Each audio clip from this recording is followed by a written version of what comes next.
É muito comum que tentem avaliar a nossa vida através de números. Outro dia, numa palestra, uma senhora me perguntou: quanto ganha um professor da USP? E eu, na lata, respondi. Quando eu terminei de oferecer esse número, ela olhou com uma fisionomia de compaixão e disse: com esse salário a vida não pode valer a pena. Nas empresas os números podem ser outros. Metas, resultados, targets, porcentagens de mercado, tudo isso cuidadosamente disposto em gráficos e tabelas, são provas do que vivemos, de como vivemos e qual é a extensão da qualidade da nossa vida. Mas quando a gente volta para casa e reflete sobre o que valeu a pena naquele dia, a gente é obrigado a aceitar que, se aquele dia valeu, foi pelas boas sensações. Algum elogio, algum aplauso, algum abraço, algum reencontro inesperado com alguém muito especial. E nada disso se deixa traduzir por números. Na verdade, tudo o que realmente importa para a vida não é uma quantidade. Essas boas sensações foram sendo resumidas e, eu diria, reunidas atrás da palavra amor. De fato, com amor a vida parece muito melhor. Com amor vale a pena acordar segunda-feira se formos encontrar aquele que amamos. Agora, sem amor é mais difícil. Sem amor, happy hour é mesmo sexta-feira, às 18 horas. E quando sexta-feira chega, começamos a esperar a semana entrante.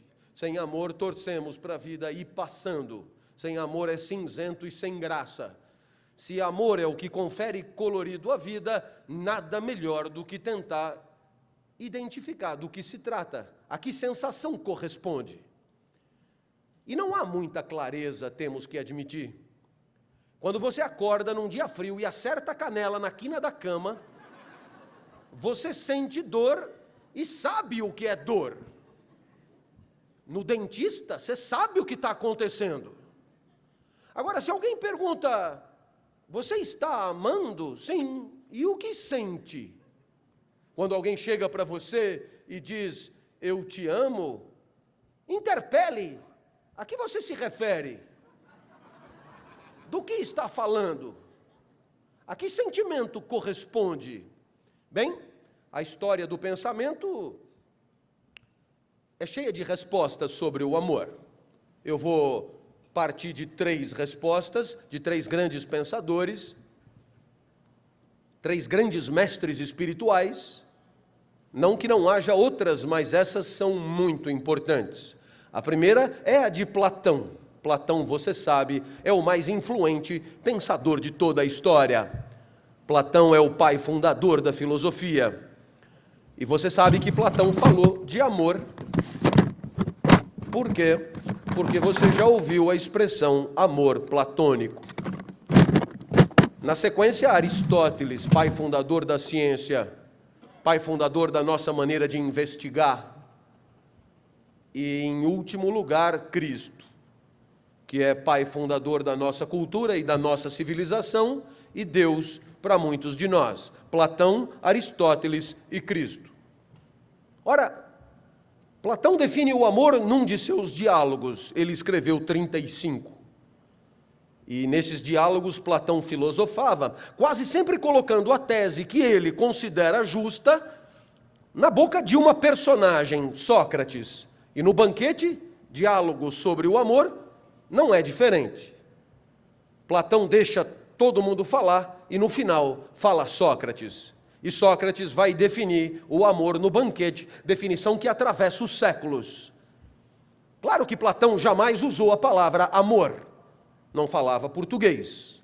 Aliás, o português nem existia. Platão falava grego, e em grego o seu amor é eros. Eros, que você conhece. porque é raiz de muitas palavras do nosso idioma, como erotismo, erotização, erótico, eros motel, eros drive-in, eros nightclub. Eros faz parte da tua vida.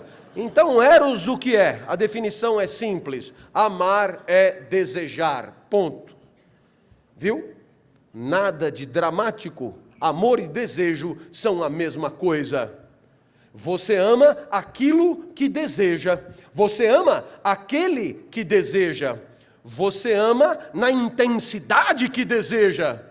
E você ama enquanto deseja. A má notícia, claro, é que se o desejo acabou, é porque o amor acabou também. Amor e desejo são a mesma coisa. Ora, nesse momento, a pergunta óbvia: se amor é desejo, desejo é o que então? Pois desejo é a falta, diz Platão. Desejo é a busca daquilo que faz falta. Desejo é pelo que não temos e queremos ter. Desejo é pelo que não somos e queremos ser. Pelo que não fazemos e gostaríamos de conseguir fazer. E agora você tem a equação completa. Você ama o que deseja e deseja o que não tem. E quando tem, não deseja mais. E como o amor é desejo, não ama mais. Funciona assim, simples e rápido. Amor pela cunhada.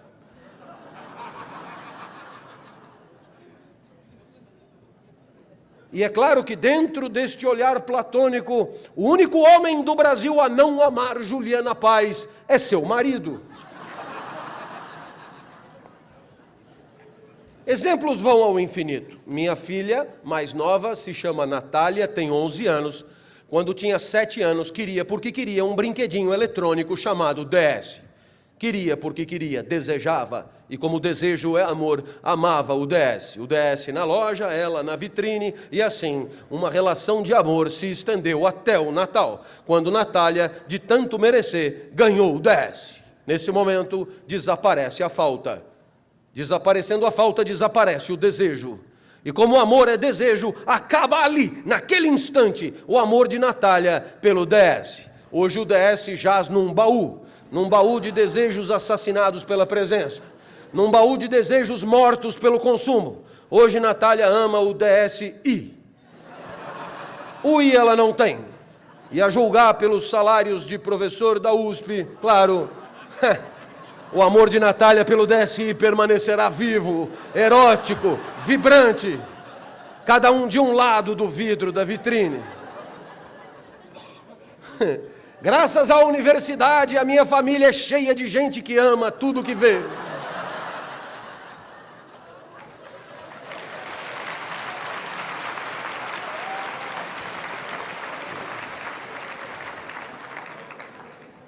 E é claro, porque é um evento sério, você poderia perguntar: e professor, será que podemos cogitar em amor pelo trabalho?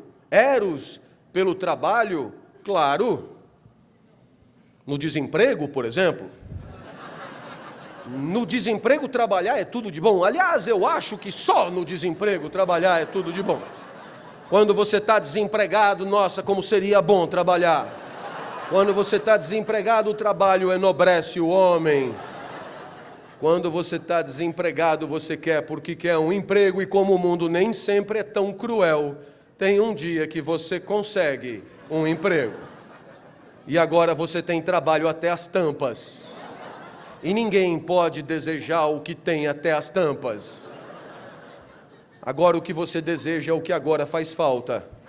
Férias, folga, feriado, quem sabe até o próprio desemprego. Ano sabático e outras picaretagens acadêmicas. Espero que você tenha percebido, Platão tem um pouco de razão. Quem poderia desejar enxergar? É claro, só deseja enxergar quem não enxerga, porque quem enxerga, enxerga, não deseja enxergar. Quem caminha, caminha, não deseja caminhar. Quem fala, fala, não deseja falar. Então, o desejo é na impossibilidade e o amor é desejo pelo que não temos. E quando tivermos, o amor desaparece, dando lugar a uma nova falta, a um novo desejo. Nesse momento, eu insisto, fomos desde criança preparados e adestrados para amar à moda de Platão. Na escola, eu estudei a vida inteira nos jesuítas aqui de São Paulo. Eu me lembro, no primário, a coordenadora era a tia Maria das Graças. E a tia Maria das Graças sempre dizia: o primário é a preparação para o ginásio. Vocês têm que desejar entrar no ginásio. Amor pelo ginásio, quando estamos no primário. Passam-se 4 anos, você entra finalmente no ginásio. E nesse momento você tem todos os motivos do mundo para acreditar que agora a vida vai valer a pena. Agora você tem um professor para cada disciplina. Agora você não é mais um bebezinho. Agora você já tem discernimento. Agora vai ser tudo bom, haverá gozo e felicidade. Mas entra a tia Guiomar. E a tia Guiomar avisa: o ginásio é preparação para o colegial. Vocês têm que aprender a ser adultos aqui. No colegial, sim, não haverá uniforme mais. No colegial, sim, poderão escolher entre exatas, humanas e biológicas. E ficamos mais 4 anos nos preparando para o colegial. Já são 8 de preparação para a vida. Chega no colegial, você tem todos os motivos para acreditar que agora a vida vai valer a pena. Afinal, agora é em outro prédio, no prédio novo. Agora só os adultos entram, agora é show de bola. Agora haverá de fato uma vida que ganha nela mesma toda a sua razão de ser. Mas entra o coordenador Mariuzan, indivíduo gigante, e com voz de trovão avisa: o colegial, como devem deduzir, é a preparação para o vestibular.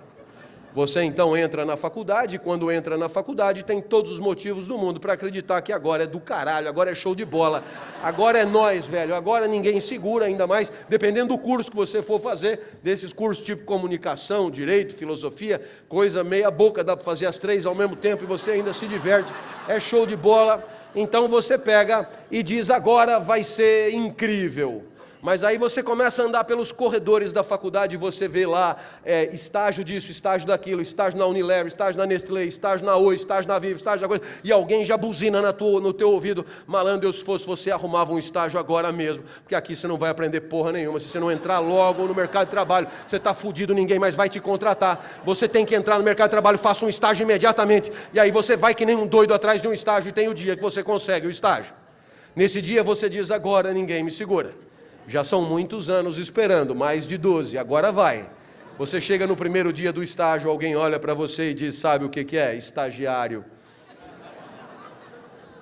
Se você não for efetivado, não vai valer nada isso aqui. E agora o objeto do desejo é a carteira assinada, é a efetivação. Até o dia que você, depois de passar noites e noites em claro, trabalhando que nem um condenado, você, explorado padrão, você consegue a carteira assinada. Nesse momento, já são 17 anos. E por alguma razão você começa a desconfiar. Já não era sem tempo? Você entra no primeiro dia, você vai com a família toda, bandas e fanfarras, faixas, parabéns, a vida começou, alegria, agora é nós, e você é recebido pelo chefe. O chefe olha para você e diz: sabe o que é? A empresa tem 15 níveis. E você, obviamente, está no G15. Enquanto você não passar para o G14, você é invisível. Você não existe, não tem nem lugar para sua bicicleta no estacionamento. G15 não existe. O que é que eu faço para passar para o G14? Persiga metas. O que são metas? São como cenouras. Eu vou ligar o PowerPoint, vou mostrar a cenoura e você sai correndo. Quando você agarrar a cenoura, você traz para mim. Show de bola. E lá sai você, atrás da cenoura. E aí você agarra a primeira cenoura. Aliás, a primeira cenoura agarrada é uma sensação indescritível. Você traz a cenoura na mão, dentro no ônibus, e traz para o chefe e diz: está aqui a cenoura, vamos à comemoração. A vida finalmente chegou. o chefe liga o PowerPoint e apresenta uma nova cenoura. E aí você pega a cenoura, entrega a cenoura, pega a cenoura, entrega a cenoura, pega a cenoura, entrega a cenoura, e você vai subindo. Depois de 15 anos você já está no G8, o seu chefe já está no G3, o seu chefe até já é chamado com aquelas siglas CPO, IQO, IFFO, não sei o quê. O seu chefe se acha agora, e você está no bom caminho. Aí você encontra o chefe tomando café e diz: só por curiosidade, faz 15 anos que eu persigo tuas cenouras. Onde é que você enfia tanta cenoura, cara?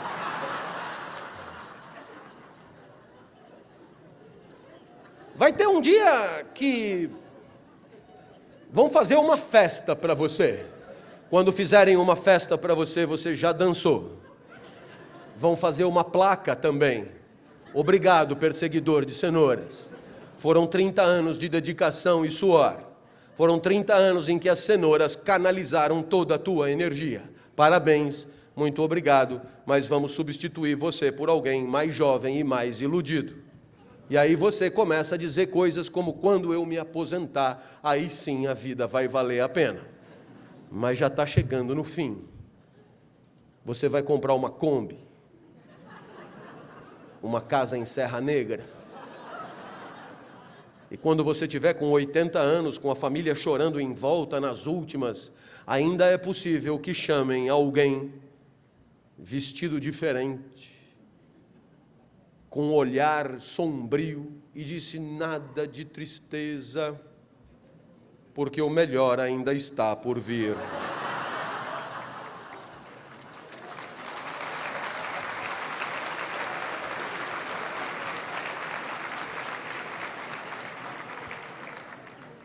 E você terá passado 80 anos sem ter tido coragem de levantar a mão para dizer: tem alguma coisa de errado no reino de Eros, no reino do amor de Platão.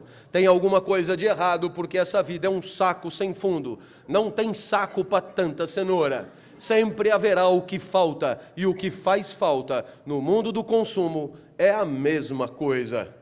Ou você já viu alguma publicidade que diz assim: agora que você já comprou, guarde o seu cartão de crédito e vá ser feliz com o que você tem. Jamais o que você compra não vale nada. O que vale é o que você ainda não comprou.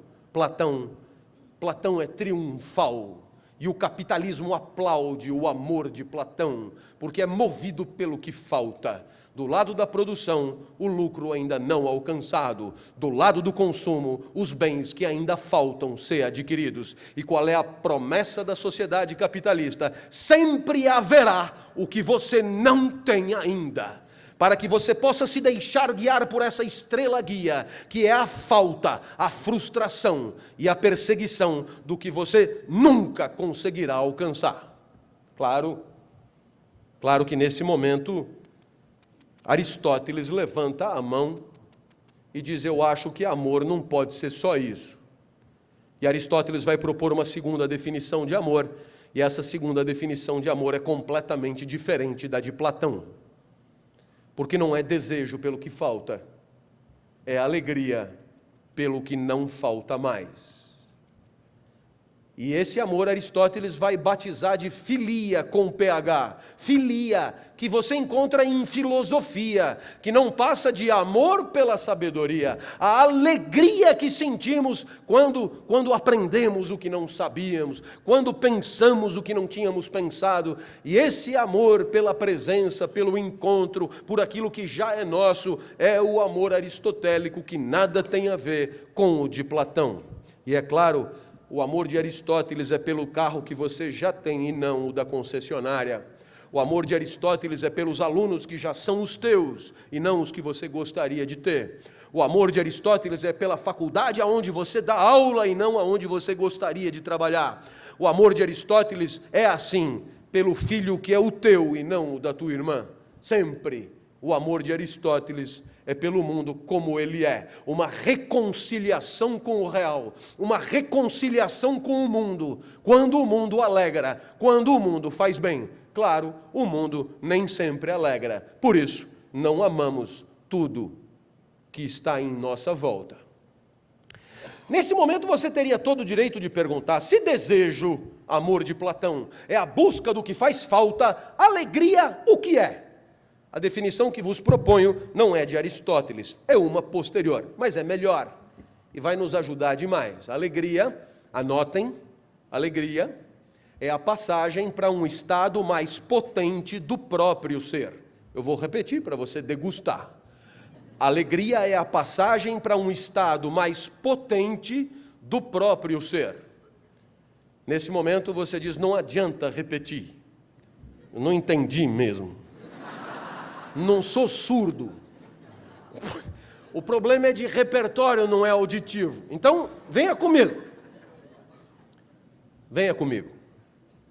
Eu tenho a impressão que se você fizer uma autoanálise do que acontece com as tuas emoções ao longo do dia, você já deve ter se dado conta que tem horas que você está do caralho, você está voando baixo, você está focado, produtivo, antenado, ligado, energizado, você está muito bem.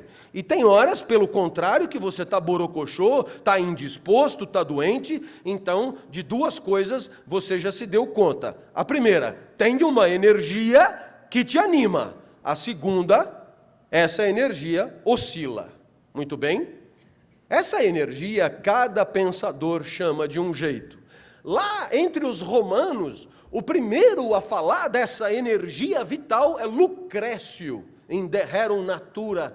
E nessa poesia, De Rerum Natura, Lucrécio chama essa energia de clinamen. Clinamen. Hobbes, no Leviatã, já em 1600, chama essa energia de conatus. Nietzsche, de vontade de potência. Schopenhauer, só de vontade. Freud, de libido. Bergson, de elan vital. Clovis, sou eu. De tesão pela vida. Energia que te anima e que oscila. Claro que oscila.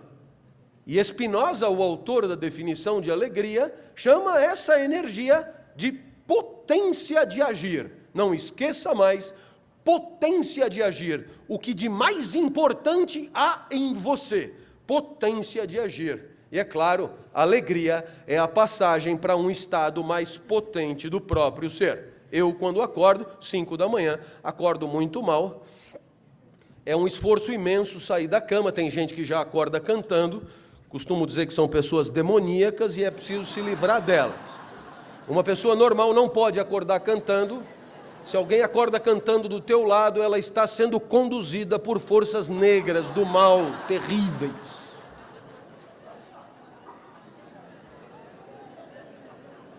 Eu me sento na cama, vou até o banheiro, sento no vaso, esforço supremo, tomo uma ducha, já me sinto um pouco mais desperto.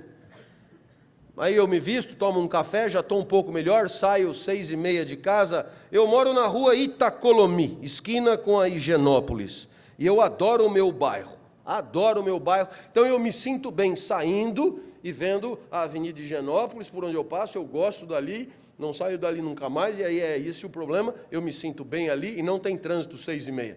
Aí eu desço, passo pelo Pacaembu, subo ali por trás, cemitério, Vila Madalena, Praça Pan-Americana, né? Isso foi um caminho que eu aprendi faz uns anos aí, por dentro da Vila Madalena, nunca mais esqueci nem do caminho, nem de quem me ensinou o caminho, mas eu chego na cidade universitária e é show de bola, grandes áreas verdes, grandes espaços vazios, 7h30 começam a chegar os alunos e eu começo a falar. E eu vou lhes dizer uma coisa, eu adoro a minha aula, eu adoro o que eu digo, eu adoro me escutar. É impressionante como eu me encanto com o que eu mesmo falo. É impressionante como eu entendo claramente quando eu mesmo explico, né? É impressionante como eu me enfado quando os outros falam. É impressionante como é assim, alguém dirá, você é insuportavelmente arrogante. É possível que você tenha razão. Mas, que fique claro, não sei se você já se deu conta, mas você vai ter que se aguentar até o fim. Você será espectador de você mesmo. Você vai ser observador das próprias condutas até morrer. É bem mais legal se você se encantar com você mesmo. Porque se você conseguir se encantar com você mesmo, aonde quer que você esteja, você consegue se encantar. É só você falar para você.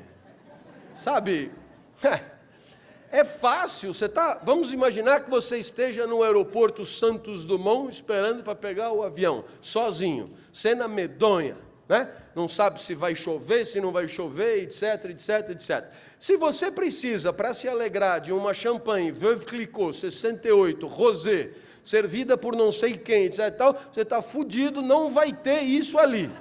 Mas se você começar a falar com você mesmo e você começar a rir, viu? Você tem uma vida melhor nos lugares mais improváveis. Então encante-se com você. Você é encantador. Eu tenho certeza disso. Professor, eu não acho nenhuma graça no que eu faço. Troque do que você faz. Vá fazer outra coisa, porque sempre haverá aquilo que seja objeto do teu encantamento em você mesmo.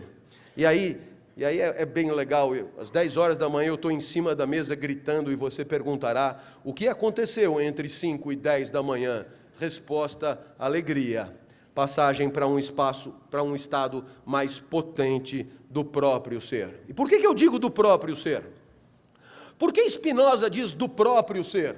Simplesmente porque não serve para todo mundo. Simplesmente porque não é uma lição de autoajuda. Simplesmente porque é só um exemplo. A minha vida não é regra de alegria, não é padrão de funcionamento existencial, não é medida certa, fantástica, não é dietética exuberante que garante a alegria de qualquer um, não, é minha alegria. Professor, mas eu não sei você, não conheço você, vá procurar sua alegria em outro canto, essa é só a minha alegria, porque é do próprio ser. Professor, o senhor não tem um jeito de viver que possa alegrar todo mundo? Não. Eu não sou guru. Vocês gostam de gurus? O guru quase sempre vem de longe. É importante que ele venha de longe. Porque se ele está muito perto, se o guru convive de perto com você, você sabe que não é guru, porra nenhuma. É um bosta que nem você. É importante que o guru venha de longe, ele vem com o microfone Madonna, ele vem cheio de marra e ele tem todas as respostas para a vida. E o que é legal de um guru é que ele cai fora rapidinho assim que ele passa a sua receita, porque não funciona. Eu me lembro daquele da reengenharia, que veio, falou de reengenharia, quem aplicou faliu. Aí passa uns anos fora, depois volta com 7 hábitos para o homem eficaz. Depois o 8º hábito, o 9º hábito, e assim haverá sempre quem queira fazer a coleção inteira e permanecer na eficácia, na ineficácia, no fracasso. Porque se houvesse uma fórmula de felicidade, de sucesso e de alegria que contaminasse todos, pare para pensar. Se fosse verdade que um jeito de viver traria felicidade para qualquer um, independentemente do vivente e de sua especificidade. Se isso fosse possível, todos nós já viveríamos do mesmo jeito. Todos nós já teríamos as mesmas condutas. Todos nós já adotaríamos as mesmas estratégias. Todos nós já teríamos sido definitivamente padronizados pela medida certa. Mas felizmente ainda há um átimo de lucidez para perceber que o que alegra um não alegra necessariamente outro, que as fórmulas não funcionam universalmente e que, portanto, você ainda continua livre para encontrar um caminho que ninguém tenha pensado ainda. Felizmente, porque as fórmulas não funcionam, continuamos estimulados e autorizados a procurar o nosso próprio caminho, livremente. Porque se as fórmulas funcionassem, seríamos todos escravos da mesma fórmula. E teríamos desaparecidos como seres autônomos, criativos, geniais. E sempre dispostos a improvisar um jeito que ninguém tinha pensado antes. É bem melhor assim, sem fórmula nenhuma.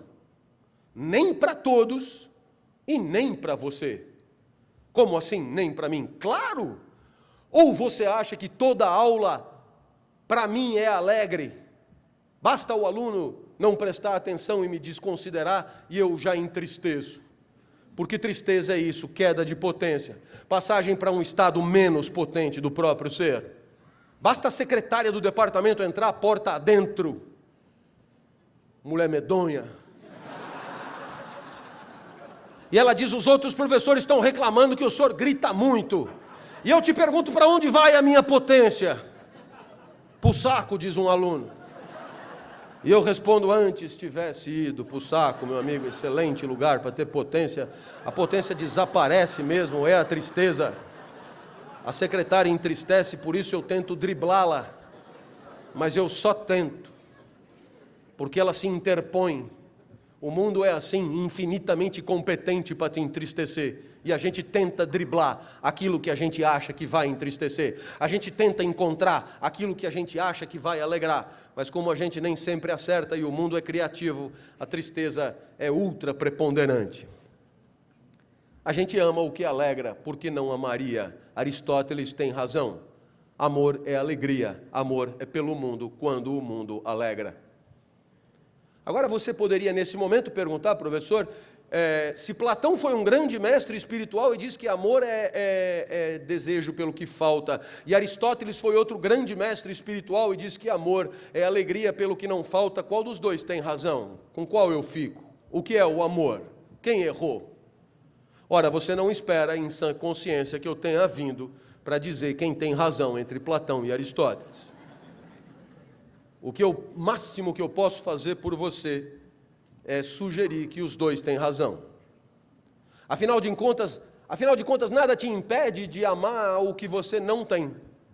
E você sabe que você ama o que você não tem. E quando você ama o que você não tem, chame de desejo. Amor, desejo. Desejo pelo que eu não tenho e amo, gostaria de ter. Agora, nada impede você de amar o que você tem. E quando você ama o que você tem, chame de alegria. Os dois têm razão. Afinal de contas, você pode perfeitamente amar na falta e na presença. Você pode perfeitamente amar quando faz falta e quando está presente.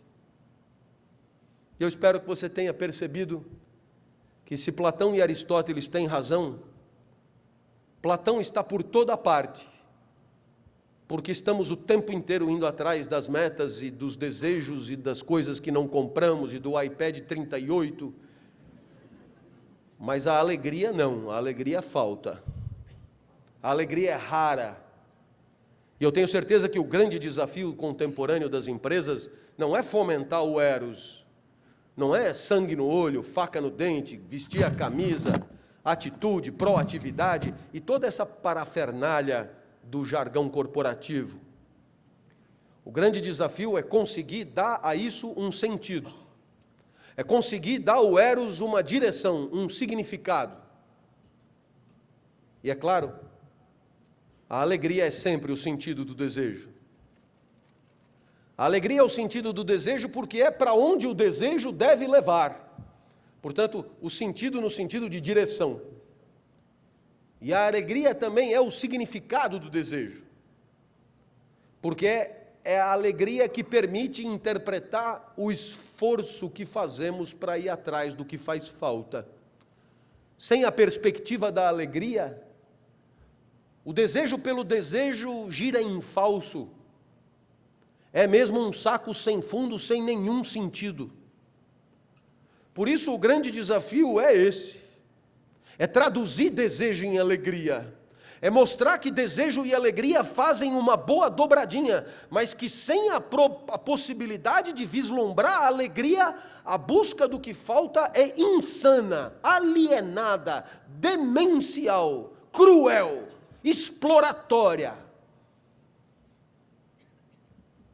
Mas ainda falta um terceiro amor. E esse amor é o de Cristo. E o amor de Cristo não é nem eros e nem filia, nem desejo do amante, nem alegria do amante. Porque Cristo diz que o amor dele é por qualquer um, e é claro, se o amor é por qualquer um, não é desejo. Porque você não deseja qualquer um. Apesar de que depois de uma certa idade você começa a relaxar nas exigências. É a cristianização do eros. Vitória de Cristo sobre Platão. Mas, sobretudo, o amor de Cristo não é filia, porque não é todo mundo que alegra, a maioria é mala. Para achar alguém que alegra, é preciso esbarrar num monte de gente que, no máximo, indifere. Então, é claro que no amor de Cristo a diferença é que o que importa é o que sente o amado.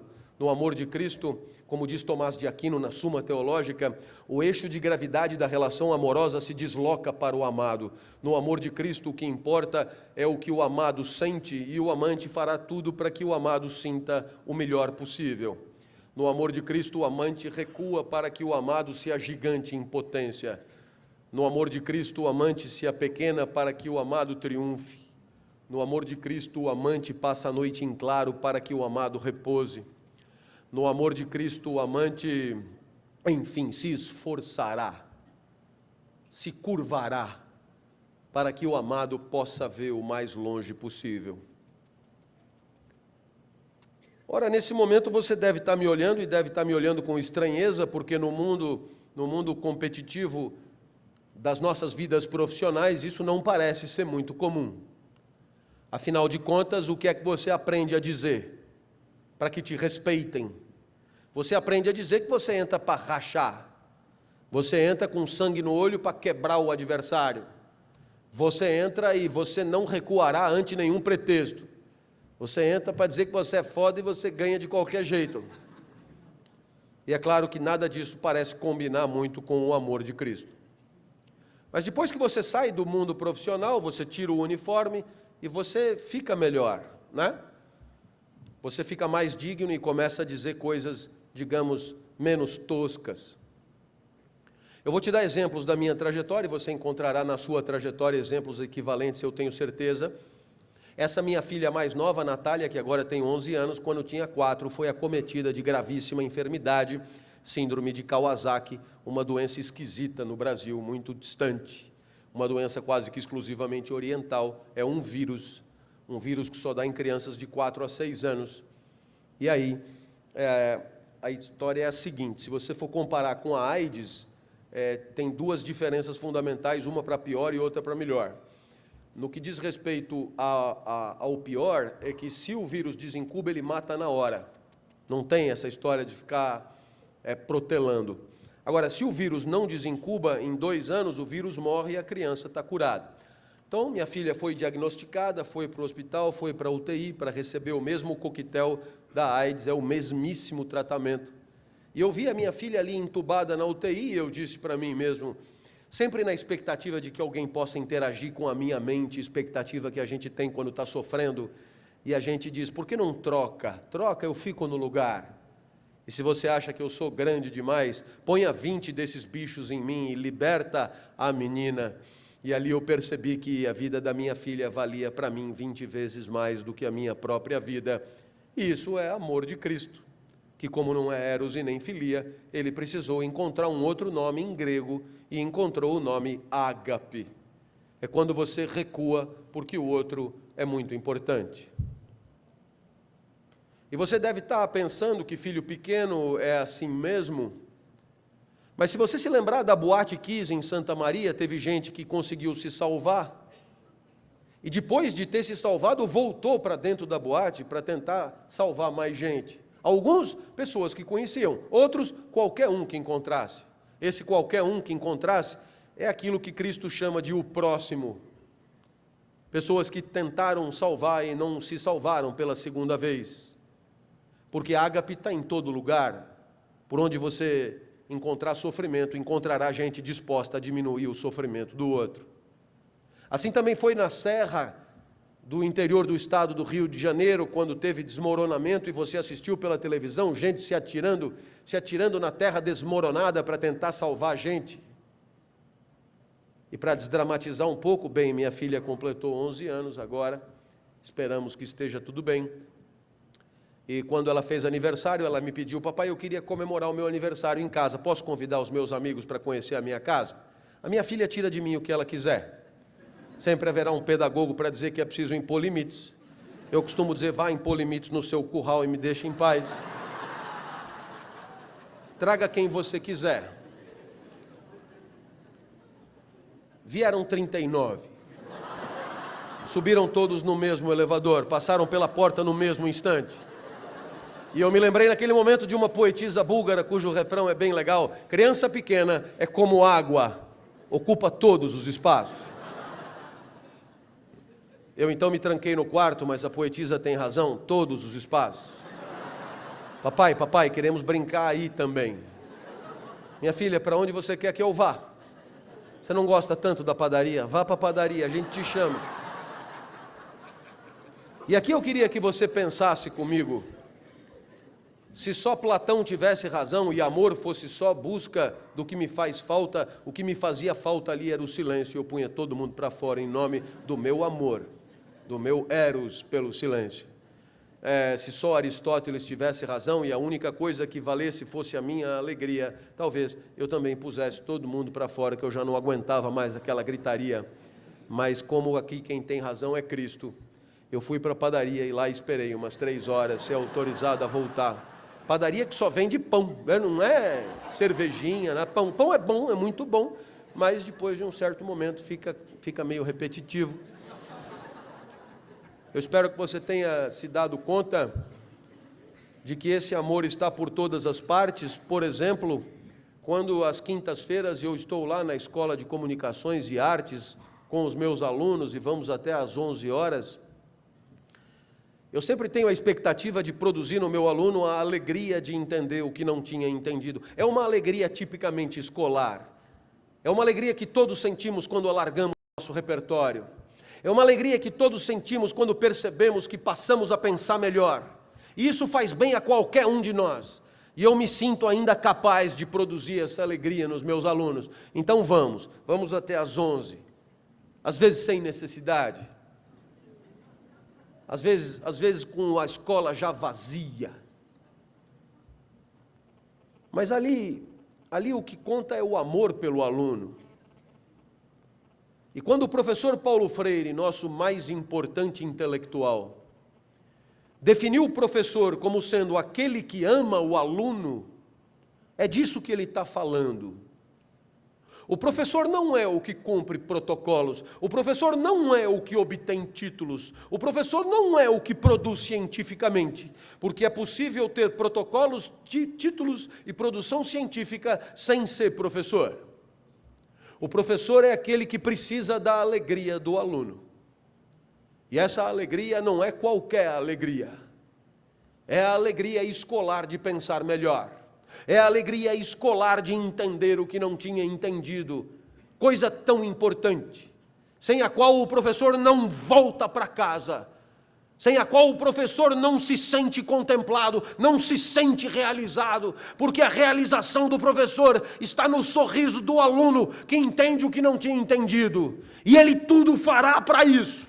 Não importa o dia e não importa a hora, não importa a recompensa, não importa a remuneração ou a falta de remuneração. O que importa ali é um sentimento que todo professor, que é do ramo, sente e compartilha. Esse laço que os une aos alunos e que faz com que a inteligência do aluno seja responsabilidade compartilhada. Ah, meus amigos, ser professor é show de bola, ser professor é do caralho, e nesse dia do professor vale a pena destacar que existe um amor que marca a relação professor-aluno, que é perfeitamente descrita por Cristo.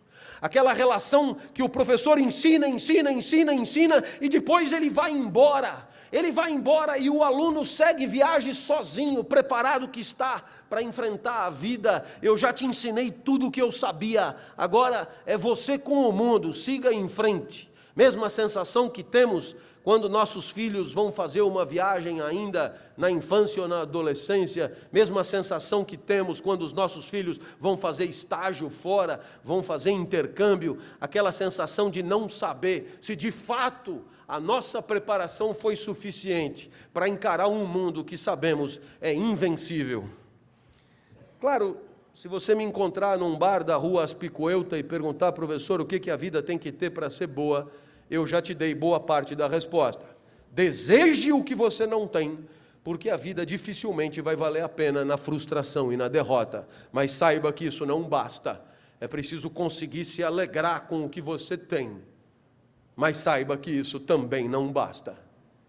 Porque se sua alegria for solitária, porque se você for uma chama de alegria num oceano de tristeza, aquela corda vai parar de vibrar. É preciso ter com quem comemorar. É preciso ter gente alegre do lado. Por isso, zele pela alegria de quem está em volta. Proteja-os da tristeza. E aí não tem como dar errado. Desejo, alegria e uma incrível preocupação em zelar pela alegria daqueles que amamos. Vida boa, com certeza, cada um na sua, seguindo suas intuições e seus amores.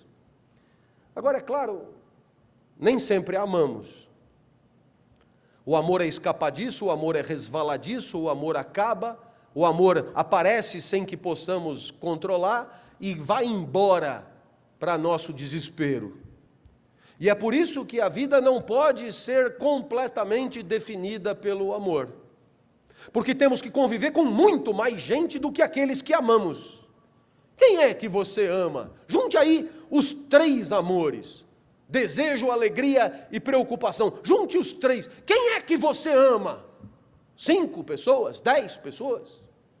Ainda faltam os outros milhões. Só na China tem mais gente. E aí, como fazer para conviver sem amor? E é claro, você só tem uma saída, já que o sentimento não ajuda. É encontrar uma solução. É usar a cachola. É usar a razão a serviço do aperfeiçoamento da convivência. E a razão compartilhada a serviço da convivência e do seu aperfeiçoamento é o que nós chamamos de ética. Ética é isso. Para quando o amor não existe ou não existe mais, e temos que continuar convivendo, temos que decidir racionalmente qual é o melhor jeito de conviver. E vamos todos juntos pensar na melhor forma de conviver, mesmo quando não amamos quem está do lado. A isso chamamos ética. Agora, qual é a graça da relação da ética com o amor? É que muito embora amor e ética sejam coisas completamente diferentes, porque amor é sentimento que você não controla, e ética é raciocínio, é inteligência, é argumentação, é lógica.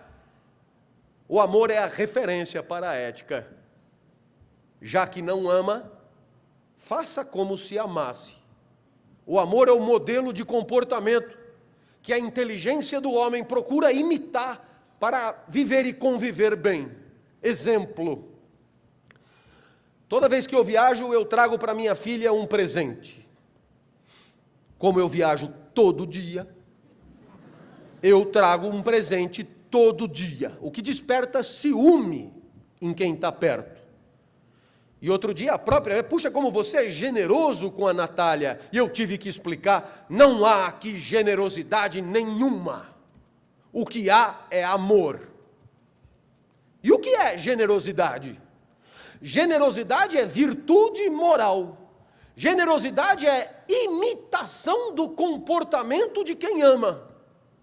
Quem ama, dá. Porque ama. E quem não ama pode decidir dar também. Na moral. E quando você dá na moral, você é generoso. Dá porque acha melhor dar, dá porque acha conveniente dar, dá porque pensou, articulou, sopesou, viu valores e decidiu dar. Esse é o generoso. Não é o meu caso, eu sou amoroso. Dou sem pensar, dou por amor. Essa é a relação. Quer mais um exemplo? Você está apaixonado nos 4 pneus. Já esteve assim? Sabe quando a pessoa não sai da cabeça, vai fazer xixi, 3 horas da manhã, a figura da pessoa aparece no vaso, lá embaixo. Assim. O que você está fazendo aí embaixo? Apaixonado 24 horas por dia. E quando você está apaixonado desse jeito, você só consegue transar com aquela pessoa. Mas é por amor, exclusividade de corpos por amor. Se você for transar com outra pessoa, não vai dar certo, você não vai... haverá problema de potência. Você, nossa, né? E aí é assim, exclusividade, você só pensa na pessoa, né? Nossa, junta num final de semana e é atrito, espetacular. Mas esse amor acaba, você sabe, lógico, esse amor acaba. E aí você pode pensar assim, na hora que esse amor acaba: puxa vida, essa pessoa roeu o osso comigo, essa pessoa passou por momentos difíceis comigo, essa pessoa, quando ninguém queria dar para mim, essa pessoa dava para mim de manhã, de tarde, de noite, essa pessoa tal, essa pessoa, papai, então eu acho que eu vou continuar transando só com ela, só que agora é na moral. Agora você transaria com 300 outras, mas você decidiu transar só com ela. A isso chamamos fidelidade. A fidelidade é a virtude moral que imita o comportamento de quem só dá para um por amor. Quer um terceiro? Ah, você está apaixonado de novo. E aí você se pega fazendo coisas que até então não fazia. Nossa, você tem uma certa dignidade cultural, você conhecia o Godard a fundo, você fez curso de pintura na França, você já escreveu até romance, mas você está numa fila para comprar os últimos ingressos de um show que vai reunir os dois gigantes, Teló e Santana. Nossa, é surpreendente. Botaram você na rede, a tua foto ali, 4 horas na fila, últimos ingressos. Por amor a gente faz coisas que não faria. Por amor você acompanha Amor à Vida e lê as revistas que antecipam os capítulos. Por amor você vibra com as piruetas do teste de fidelidade. Mas esse amor acaba. E mesmo esse amor acabando, você pode continuar respeitando gostos, perfis, pensamentos, inclinações diferentes das tuas. Mas agora não é por amor, agora é na moral. E quando na moral você tolera tudo que é diferente de você, você chama isso de tolerância. Tolerância é virtude moral que imita o comportamento de quem ama e, amando, aceita toda a diversidade do amado. Espero que você tenha percebido que eu poderia continuar dando exemplos aqui. Mas você já entendeu que a reflexão ética tem o amor como referência. E é claro que se a ética é um esforço compartilhado para identificar a melhor maneira de conviver, cabe o tempo inteiro deixar claro para os outros o que nós esperamos das relações. A ética não é uma tabela pronta de certo e errado, mas é uma disposição de inteligência para discutir o certo e o errado. Afinal de contas, nós temos que encontrar soluções e caminhos para situações que não sabemos ainda se são certas ou erradas. Hoje eu represento o governo brasileiro na Unesco. Eu represento o Ministério da Justiça, por concurso público. E um dos temas que eu debato na Unesco é o uso infantil do Facebook. Então, é claro, o Facebook é uma ferramenta maravilhosa, mas o Facebook, quando usado na infância, pode ter um uso nefasto, que é o uso chamado de bullying eletrônico, que destrói as identidades incipientes das crianças, com consequências psíquicas que não podemos nem avaliar, porque as crianças ainda não viraram adultos. Muito bem, nesse momento você perguntará: professor, qual é o certo e o errado do uso infantil do Facebook? Pois é. Quem que você acha que tem que dizer isso? Será Cristo? Será Maomé? Será Buda? Quem que tem que dizer isso? Será Sócrates? Será Aristóteles? Ou nós? Porque o Facebook é um problema que apareceu ontem. Então, quem é que tem que descascar o abacaxi que apareceu ontem? Já pode? Você acha que está na tabela pronta da ética uso infantil do Facebook? Não está, não poderia estar. E quem é que vai poder botar na tabela o que queremos para o uso do Facebook? Quem é que sabe o que é certo e o que é errado? Você percebe que essa é a nossa responsabilidade, de sentar em torno da mesa, de debater. Provavelmente a presidenta da Associação das Crianças Obesas, ligada à Unifesp, não tem a mesma visão da publicidade para público infantil na televisão que tem o marketing da Nestlé. Provavelmente não tem. Então é preciso sentar em torno da mesa para ver o que nós queremos para a nossa convivência. Então a ética não é uma tabela pronta, mas é uma disposição para a argumentação, uma disposição para o debate. Veja você, nós estamos aqui hoje, se essa palestra tivesse sendo dada há 10 anos, provavelmente haveria quem estivesse fumando aqui, talvez muitos. 5 anos e haveria adesivos, proibido fumar, lei municipal, não sei das quantas. Mas hoje não tem adesivo e não tem ninguém fumando, por quê? Porque a gente, por acaso, alguma instância transcendente, né? Moisés desceu do Monte Sinai com novas tábuas da lei? Não, o que aconteceu é que a gente sentou em torno da mesa e decidiu que em lugares fechados é melhor não fumar. Todo mundo esteve de acordo? Não, não é isso que eu estou dizendo. O que houve foi a possibilidade de argumentar. Quem quis falar, falou. Quem quis fazer filme, fez. Quem quis fazer documentário, fez. E a ética é esse grande espaço de debate, para que possamos juntos chegar a conclusões sobre como queremos conviver melhor do que convivíamos ontem. Por isso eu digo aos meus alunos, no primeiro dia de aula, que só a primeira aula é obrigatória. A primeira aula é obrigatória para eu dizer como é que eu gosto de ensinar e para você dizer o que você espera do curso. Aí a gente vai estabelecer uma espécie de contrato entre nós. Depois você volta se quiser. Agora, se voltou porque quis, então respeita o que nós combinamos. Você percebeu que com isso a gente já matou metade do curso de ética.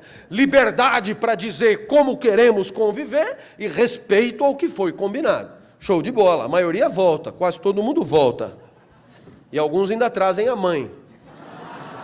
Professor, eu voltei para casa, contei com a minha mãe, para minha mãe como foi a primeira aula. A minha mãe não acreditou, trouxe para ela ver. Dá para ela entrar? Deixa eu ver a mãe primeiro. Dependendo da mãe, rola. E o que o menino queria mostrar para a mãe? Ele queria mostrar para a mãe o jeito do professor da aula que ele tinha prometido respeitar. Eu tenho 3 princípios para dar aula que eu digo logo no primeiro dia: energia, exemplos e palavrão. Esse é meu banner, esses são meus valores, esses são meus princípios, não importa onde eu esteja, haverá isso. E toda vez que eu me exaltava, o menino cutucava a mãe: olha, eu falei. Ele está sendo fiel ao que ele disse. E quando você é fiel aos teus próprios princípios, você desperta confiança em quem se relaciona com você. Procure entender isso. Só a fidelidade ao próprio jeito de ser, a fidelidade aos princípios que você anuncia aos 4 ventos, só essa fidelidade permite ao menino trazer a mãe com confiança. E na terceira aula a mãe trouxe a irmã. E na internet as aulas são assistidas por 10 mil, 15 mil, 20 mil. E quando ainda é entrevista, é mais. Olha só essa entrevista.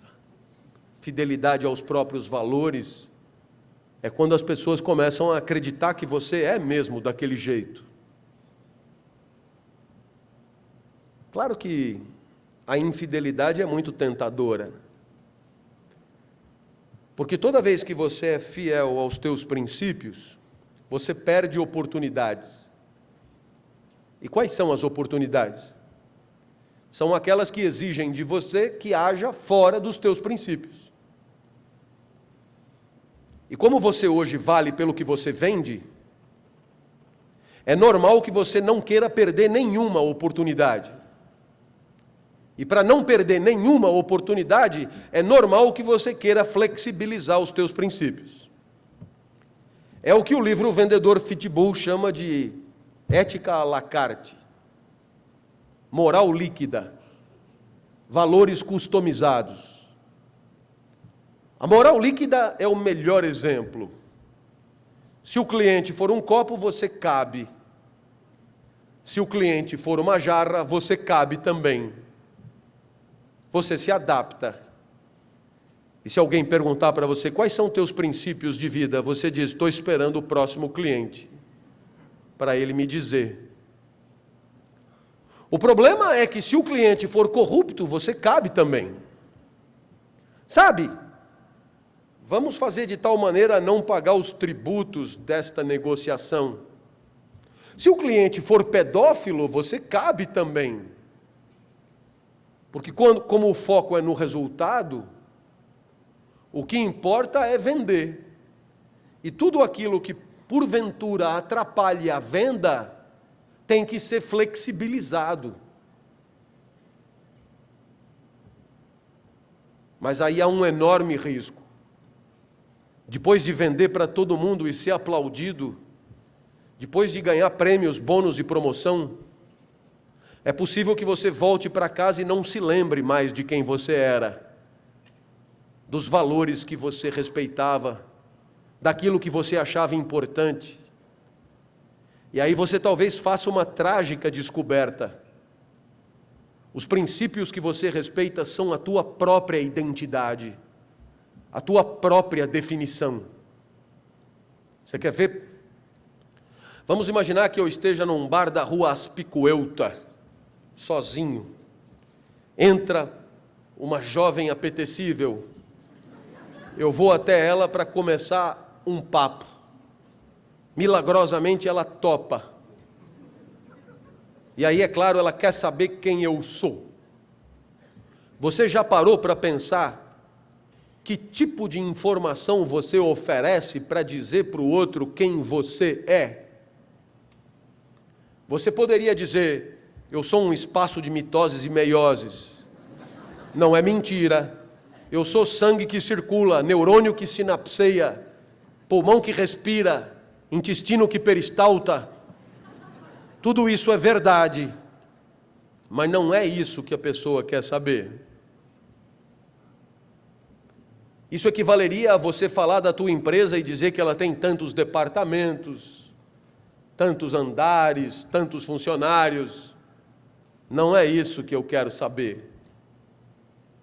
O que a pessoa no bar quer saber é o que eu fiz da minha vida. Que escolhas eu escolhi? Que caminhos eu decidi trilhar? É isso que ela quer saber. Não é neurônio que sinapseia. São decisões de vida que eu tomei. O que eu joguei no lixo? O que eu não quis viver? E o que eu decidi viver? Porque na hora que eu conto a escolha, eu estou contando o que eu acho importante para mim, o que é valioso para mim, o que é valor para mim. Portanto, quando eu vou contar quem eu sou, o que eu tenho que contar é o que é importante e valoroso para mim. Viu só? A minha definição são os meus valores. E eu costumo dizer: sou professor. Isso diz: nossa, essa informação é gigantesca. Sou professor. A palavra professor, ela é um caminhão de informação que vem junto. Pobre, indigente, é um caminhão.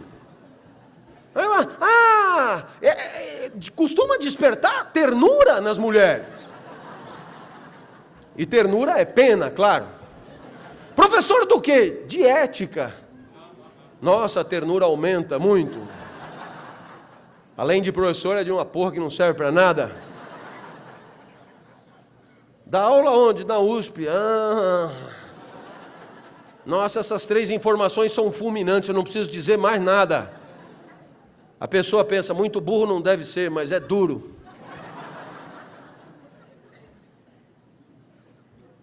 Nós somos os valores porque nós somos as escolhas.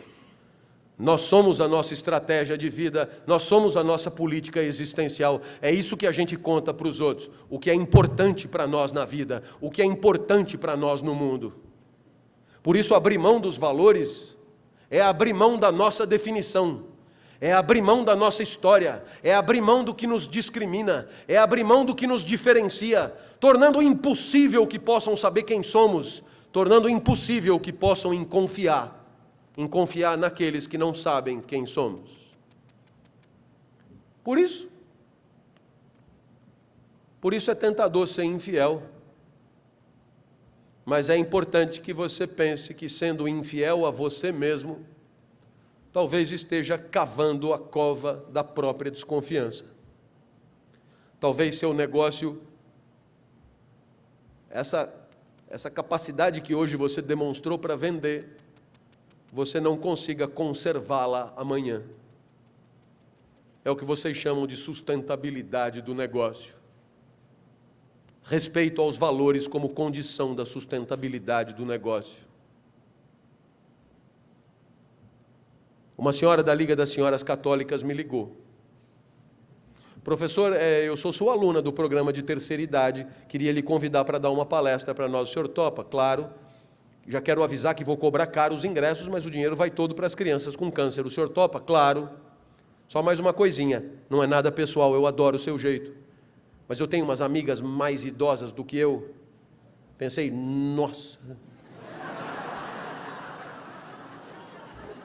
Não dá para dar uma maneirada?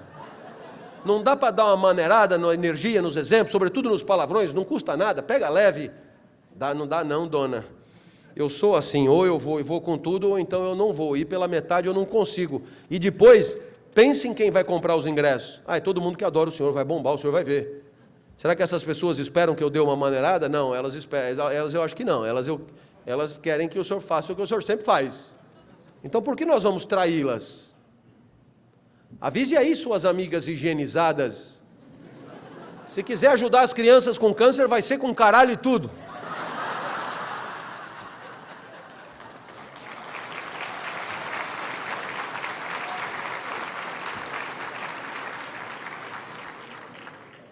Eu não me lembro de ter falado tanto caralho numa palestra como naquela. Eu só vi as velhotas se acomodando na cadeira.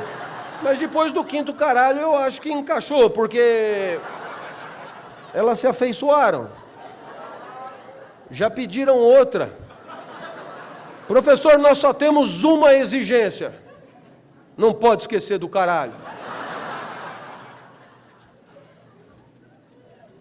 Quando o caralho é valor, quando o caralho importa, não deixe em casa.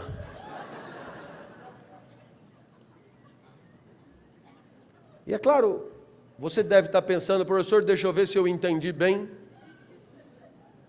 O grande barato é o amor. Mas como o amor é escasso, a ética, deixando claro para todo mundo qual é a tua praia e permitindo a todo mundo te escolher. Deixando claro para todo mundo qual é o teu jeito e permitindo a todo mundo ver se os teus princípios se alinham. Quem gostar, volta e ainda traz a mãe. Professor, quer dizer que amor mais ética dá uma combinação legal? Talvez um instante de vida um pouco mais feliz. E se você me perguntar o que é um instante de vida um pouco mais feliz, no final dessa palestra, eu não tenho medo de arriscar. Acho que quando você compra uma torta de morango é para sentir gosto de morango. Quando você vai viver é para sentir gosto de felicidade. É verdade que tem muita torta de morango ruim, que não tem gosto de morango. Como tem muita vida ruim, que não tem muito gosto de felicidade. Ah, mas o gosto do morango eu sei qual é. O da felicidade você também sabe. Porque o gosto da felicidade você sente cada instante que você gostaria que durasse um pouco mais. O gosto da felicidade você sente cada instante que você gostaria que não acabasse tão cedo, que você torce para durar, que você lamenta que tenha acabado, que você começa a articular para repetir o mais rapidamente possível. Eu sei que muito da tua vida não é assim. Você passa o dia esperando o fim do dia, você passa a semana esperando o fim de semana, você passa o mês esperando o quinto dia útil, você passa o ano esperando as férias. Será que você não percebe que quando você passa o dia esperando o dia acabar, é porque você está torcendo para a vida acabar mais rápido? E que a felicidade só pode ser o contrário disso? Eu costumo dizer sempre que os tristes comemorem, porque o triste é mesmo aquele que quer que a vida acabe rápido, e a vida acabará. Vitória da tristeza. Mas que os felizes vendam caro a derrota, porque a felicidade é só isso mesmo, uma resistência heróica contra a finitude de cada instante da vida. Nesse escoador sem volta, nessa deterioração orgânica ininterrupta a que estamos submetidos, a felicidade é todo instante que você não quer que acabe. A felicidade é todo instante que você percebe que a vida é mágica e deveria durar para sempre. A felicidade é o desejo de eternidade materializado num instante do mundo. E é claro, não era outra a minha pretensão para esse nosso encontro. Muito mais do que te ensinar alguma coisa, o que eu queria mesmo é que você tivesse desfrutado, que você tivesse rido, que 10 minutos tenham passado e você não tenha percebido, que você não tenha se dado conta que está tendo uma aula de filosofia há 1h30, que você tenha pensado em trazer a mãe, ou o filho, que você tenha pensado em me mostrar na internet para alguém que você ama. E se alguma dessas coisas aconteceu, é porque nesse segundo aí você foi feliz. E eu dei causa. Muito obrigado.